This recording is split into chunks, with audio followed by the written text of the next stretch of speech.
Tunaendelea kutembelea mitandao mbalimbali ya kijamii ambapo tunatangaza nini kimeandikwa huko. Muda huu tupo katika ukurasa wa Facebook wa Askofu Kalikaolo Kalinda Bagonza. Ameandika kwamba miaka mitatu iliyopita ilikuwa tathmini ya miaka miwili ya Rais Samia. Mtu hataishi kwa mchele tu. Askofu Bagonza anaandika kwa kusema kwamba wiki hii ni miaka mitano kamili ya Rais Samia. Miaka mitatu kamili iliyopita tulifanya tathmini ya miaka miwili ya Rais Samia. Matumaini yalikuwa ni makubwa kuliko mashaka. Anasema mwaka huu hatufanyi tathmini kwa sababu ni mapema. Hata hivyo ni vyema tukazingatia haya. Moja, anasema wapo wanaoshangilia mkate, mchele na asali. Ziara za waziri mkuu zinaonyesha ili upate hayo ni sharti ukae karibu na jiko lilipo. Uishi mbali na jiko kama kule kata ya Inano, Tarime, upati kitu. 2. Wapo wanaolalamika kwa kukosa kitu na wakipewa kitu wanalalamika kwa nini wamepewa. Kazi ya kiongozi ni kujifunza kuishi nao. Kuwateka na kuwaua hakusaidii. 3. Anasema mimi naendelea kushauri tusimharibie rais kwa kumpotosha kupitia tathmini zetu. Anao uwezo wa kujiharibia. 4. Askofu Bagonza anasema kwamba hata hivyo ni muhimu kusisitiza kuwa kazi kuu za rais wa nchi yetu ni mbili. Nyingine ni nyongeza. Anaweza kufanya nyongeza au kuacha na asipongezwe wala kulaumiwa. 5. Anasema wananchi tusiridhike na kazi za nyongeza za rais. Tujikite kwenye kazi kuu za msingi za rais ambazo ni 1, kulinda uhuru, 2, kuongeza uhuru. Jambo la 6, Askofu Bagonza anasema kujenga madaraja, madarasa, hospitali, barabara, kulipia magoli ya kujifunga, matundu ya vyoo na kukatika au kutokatika kwa umeme. Haya yote ni nyongeza. Hayana mwisho na usahauliwa akishaondoka. Jambo la 7, anasema maendeleo ya vitu na majengo, hata rais mkoloni, Mjaluo au Mkuria anaweza kuyaleta kwa kutuchapa viboko mpaka tukasahau njia za kurudi nyumbani. Kaburu aliyafanya na akakataliwa. Mbwa koko aliye huru ni bora kuliko mbwa wa kizungu aliye kwenye mnyororo. Namba 8, Askofu Bagonza anasema kwamba kwa miaka miwili mpaka 2023 Rais SSH alijitahidi, sijasema alifanikiwa, kutekeleza wajibu wake katika kazi mbili za msingi. Sikumuona akiota upele kwa kukubali kukosolewa na kukosewa adabu na wasiokubaliana naye. Jambo la 9, anasema raia walio huru wana uwezo wa kujiletea maendeleo. Raia wasio huru daima wataomba kuletewa maendeleo, hata wakiletewa hawatayathamini. Kwa sasa rushwa na njoo kesho vinapunguza uhuru wetu. Akasema mtu hataishi kwa mkate au mchele tu, Mathayo 4:4. Jambo la 10, Askofu Bagonza anasema kwamba nampongeza rais kwa kutimiza miaka mitano ofisini. Haikuwa rahisi kwa rais SSH kuwa rais.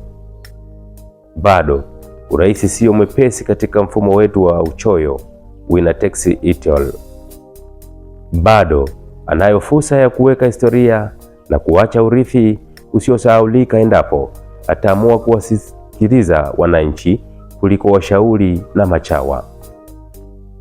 Nyota yake iliibiwa na machawa mwaka 2023 walioteka 4R na baadaye kuteka na kuua watu. Jambo la 11, Askofu Bagonza anasema yaliyotokea Oktoba 29 mwaka 2025 yanaweza kuwa ndiyo yataamua historia ya awamu ya 6 kwa wema au ubaya. Akimeza ni moto, akitema ni tamu. Mjaluo mlokole anasema bora kutema utamu kuliko kumeza moto. Twaweza kuitumia Oktoba 29 kuwa msingi wa taifa imara mbele. Rais SSH anayo dhamana ya kutuongoza kuvuka kama Musa. Lakini Musa kufika Kanani, lakini anakumbukwa kwa mema mpaka leo. Kumbukumbu la Torati 34 mstari wa 10. Tugeuze msiba wa nchi kuwa furaha ya nchi na furaha ya Musa. Happy 5th anniversary, Rais SSH. Baada ya andiko lake hilo, wasomaji wake akiwemo Clement Magembe anasema, Baba Askofu, umeutendea haki ukweli ambao ukizingatiwa na Wajaluo kutatuweka huru. Sijui wale viura kama wameacha kujitia uziwi. Uchunguzi Kamugisha anasema hapo kwenye mchele na shamba. Hilili Abdul anasema mimi ni mvivu wa kusoma tangu nikiwa mdogo shuleni, ndio maana nilifeli, lakini huwa nikisoma maandiko yako sichoki, yaani natamani tu kusoma na kukubali sana. Askofu Bagonza, unatupa shule tuliofeli shule. Mwenyezi Mungu akubariki sana. Ruiza Anton anasema aliyoyafanya Oktoba 29 ndiyo jambo atakumbukwa nalo maisha yake yote. Hatujawahi kuwa na rais. Maoni yake hayo. Edward Wilson anasema ujumbe wako una hoja nzito na za kufikirisha. Kwa ufupi, unakumbusha jambo muhimu sana. Maendeleo ya kweli sio tu majengo na miundombinu, bali ni uhuru wa wananchi. Bila uhuru wa kusema, kushiriki na kuwajibisha, hata maendeleo yanayojengwa hayadumu wala hayathaminiwi ipasavyo. Pia umeweka wazi kuwa nafasi ya rais bado ipo ya kuweka historia chanya, hasa kwa kusikiliza wananchi zaidi kuliko kushawishiwa na washauri wasio na nia njema. Hilo ndilo litakalotofautisha uongozi wa kawaida na uongozi wa kukumbukwa. Pongezi ni muhimu, lakini kilicho muhimu zaidi ni kusisitiza misingi ya haki, uhuru na uwajibikaji ili taifa lisonge mbele kwa usawa na heshima. Martin Lukondo anasema hivi, PhD za wengine walipewa nyumbani kama pongezi? Maana ni watu wachache wenye PhD kama yako wewe unawapa watu motisha ya kuendeleza masomo yao.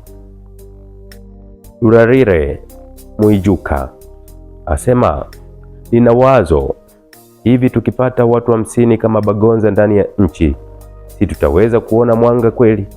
Maana mimi ninaona giza ndani ya nchi. Baba Askofu, Mungu akubariki na kukulinda. Asante kwa neno.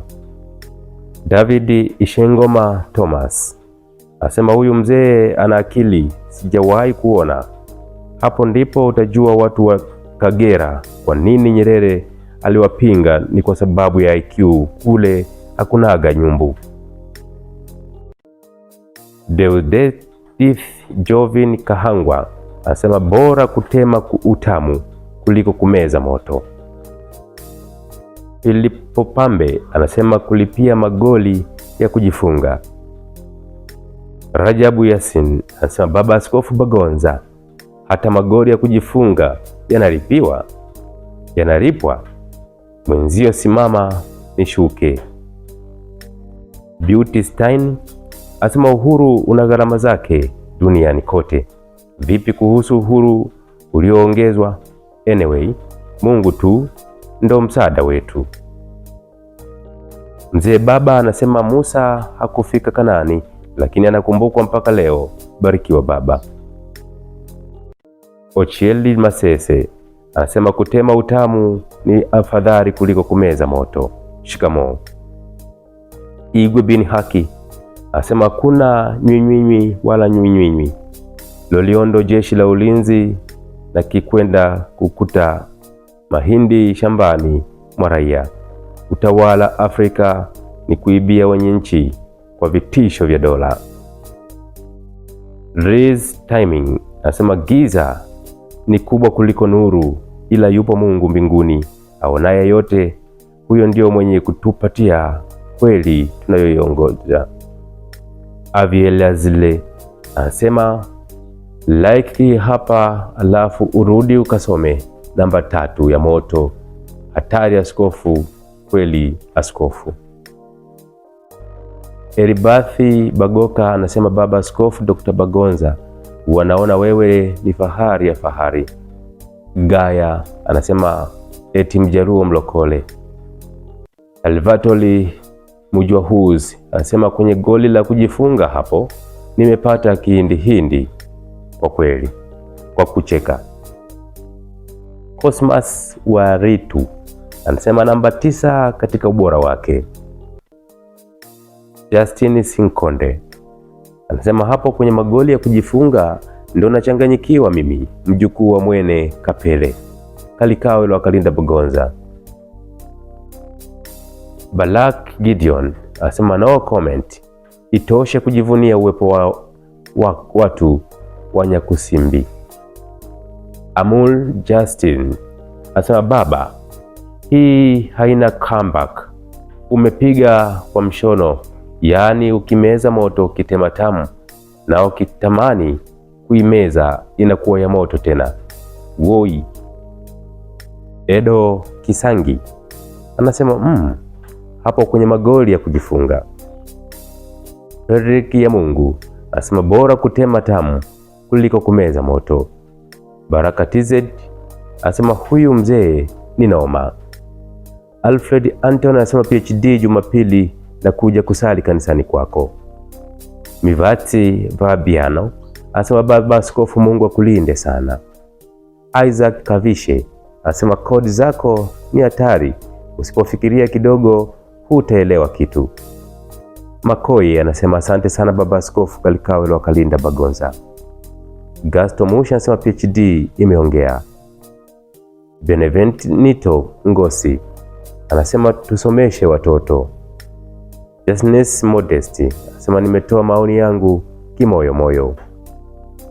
Msekenyu Classes anasema mwamba Bagonza. Tegeza anasema andiko mjarabu hili. Mtaita anasema ushauri bora mno. Fabian naye anasema ujumbe umefika. Abel Sichona anasema Kalikawe wa Kalinda Bagonza, unatukosea sana kumuita Samia. Maoni yake hayo. Stanley King anasema daima nipo pamoja na wewe mzee wangu Bagonza, bado naendelea kuelewa spana zako. Justino anasema wasema ukweli hawapendwi, huu chawa unaitumbukiza taifa shimoni, ila ipo siku tutapata kiongozi sahihi. Ombeni Amblos anasema ujengewe sanamu Kigoma au Tarime mjini. Maoni ni mengi hapo, yametiririshwa na wasomaji ama yameandikwa na wasomaji wa ukurasa wa Facebook wa Kalikawe wa Kalinda Bagonza, ambaye kwa sasa amesema kwamba miaka 3 iliyopita ilikuwa tathmini ya miaka 2 ya Rais Samia. Mtu hataishi kwa mchele tu. Msomaji na mtazamaji, tafadhali nawe karibu katika comment selection kama una jambo la kutoa maoni yako kupitia comment selection hapa Nyikani TV. Karibu.